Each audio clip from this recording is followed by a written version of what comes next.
BJP ने जारी की 5 प्रदेशों की चुनाव प्रभारियों की लिस्ट।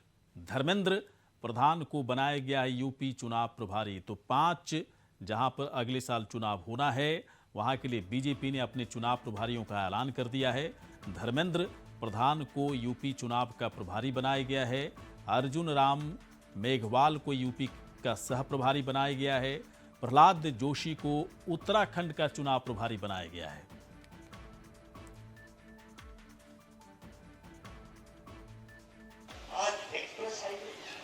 एक नहीं, Purvanchal express highway, Bundelkhand express highway, Ganga express highway.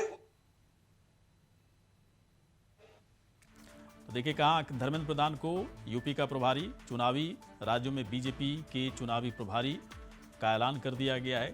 Prahlad Joshi को उत्तराखंड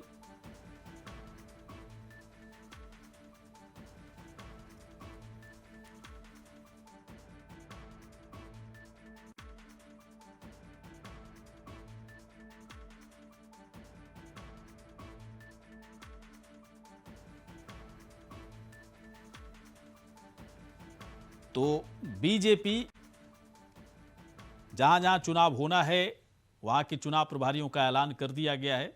धर्मेंद्र प्रधान को उत्तर प्रदेश का चुनाव प्रभारी बनाया गया है। साथ ही प्रहलाद जोशी को उत्तराखंड का चुनाव प्रभारी बनाया गया है। तो इस वक्त अखंड प्रताप शाही हमारे सहयोगी और अपडेट करेंगे। अखंड, अलग अलग प्रदेशों में अगले साल जो चुनाव होना है वहां पर चुनाव प्रभारियों की नियुक्ति हुई है। यूपी के लिए धर्मेंद्र प्रधान, उत्तराखंड के लिए प्रहलाद जोशी। क्या लग रहा है इस तरह जब चुनाव प्रभारी कहीं का किसी को बनाया जाता है तो किन किन बातों का ख्याल रखा जाता है, किस तरह से उसका फायदा पार्टी को मिलता है, पूरी बात थोड़ा बताएं अखंड।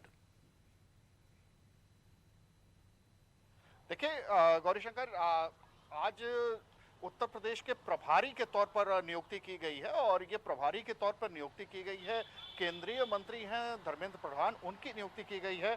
कौशल विकास, केंद्रीय शिक्षा और उद्यमिता मंत्री हैं। जी,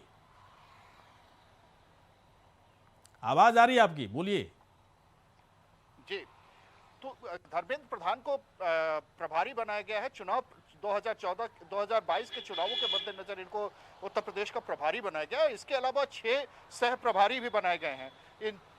ये 6 बल्कि 7 सह प्रभारी बनाए गए हैं। इनमें से अनुराग सिंह ठाकुर हैं, अर्जुन राम मेघवाल हैं।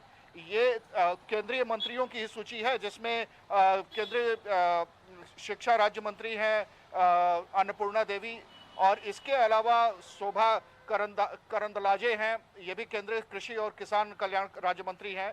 इसके अलावा सरोज पांडे हैं, ये राज्यसभा सांसद हैं। अर्जुन राम मेघवाल का जिक्र किया ही है। इसके अलावा विवेक ठाकुर जो राज्यसभा सांसद हैं, इन सभी 7 लोगों को उत्तर प्रदेश का सह प्रभारी बनाया गया है। आप समझ सकते हैं कि एक मेगा टीम तैयार की गई है, एक बड़ी टीम। हर क्षेत्र के लिए अलग अलग तरीके से रणनीति बनाई गई है। क्षेत्र, समुदाय, वर्ग, भाषा, ये सारा कुछ सीमावर्ती जो क्षेत्र हैं उनका एक अलग प्रभाव। तो हर क्षेत्र को एक तरीके से समेट लेना चाहती है बीजेपी। अच्छा, अखंड एक चीज और बताएं। एक थोड़ा सा जो और, जैसे धर्मेंद्र प्रधान को यूपी का, प्रहलाद जोशी को बनाया गया है उत्तराखंड का। मैं थोड़ा सा जानना चाहता हूं, धर्मेंद्र प्रधान यूपी में और प्रहलाद जोशी उत्तराखंड में, थोड़ा सा इसको डिफरेंस करके बताएं कि इसका कैसे फायदा मिलेगा दोनों प्रदेशों में। देखिए, धर्मेंद्र प्रधान यूं भी इसके पहले भी अगर देखा जाए तो केंद्रीय मंत्री रहे, राजनाथ सिंह के करीबी माने जाते रहे। एक दौर था जब धर्मेंद्र प्रधान को लेके कुछ पार्टी में अनबन की स्थिति आई थी, तो राजनाथ सिंह उस समय बतौर राष्ट्रीय अध्यक्ष धर्मेंद्र प्रधान के साथ खड़े हुए थे। तो ये भी एक तरफ एक इशारा है कि धर्मेंद्र प्रधान का उत्तर प्रदेश में कद कैसा है। हाँ। जो कि युवा मोर्चे से आए हुए लोग हैं, तो ऐसे में जो धर्मेंद्र प्रधान का कद है वो ज्यादा यूं कहा जाए कि यूथ के साथ जुड़ाव का एक कद माना जाता है। इसके अलावा जो धर्मेंद्र प्रधान का जो सबसे बड़ा बैकग्राउंड है वो माना जाता है ओबीसी है, तो ओबीसी वोट बैंक पर भी इसका एक बड़ा असर जाएगा।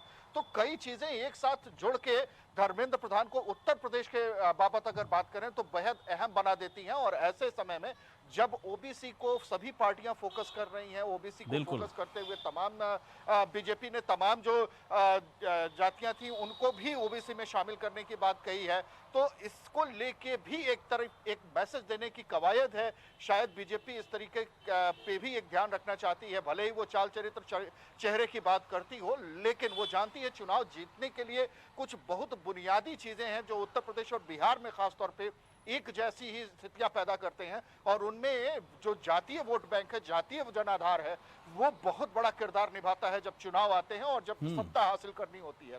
तो ऐसे में बीजेपी ने धर्मेंद्र प्रधान पर एक दांव चल के बड़ा दांव चला है, यूं कहा जाए कि एक बड़ा दूरगामी कदम उठाने की कोशिश की है, और शायद इसका असर आने वाले समय में चुनावों में पड़ेगा भी।